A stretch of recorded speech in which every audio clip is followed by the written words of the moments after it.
ও কাহা কইলাম কি ইয়ে করো এই যে এমন এত একটু একটা বোট আছে বোটটা তাটা কাটতে লাগা দিবা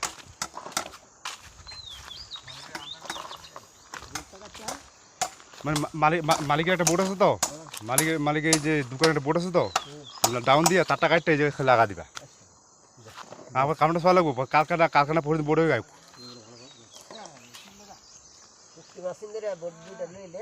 আর আমি যদি বুট আছে তো তুমি কইতে তার বুট না লইস ওই মাগি তুই আমারে কইছিস যে বোট আছে নাম তো দেখছি সকেট কাটলে দুইটা আছে দুইটা সকেট তো দুই হলো লাগাইছি আমি কি দেখছি না আছে কিনা তুমি তো বিজি গেছ করলা তুমি তো কইতা আমার ইয়ার মধ্যে গছ আমার হ্যাঁ কেরা জানা কানা সুদা জানো না কয়টা বুট আছে আমি তো জিজ্ঞেস করি আমি যদি তুমি বডি গেছ করছ আমি বুট আছে চল না কালকে আমি লইলাম বুট সুট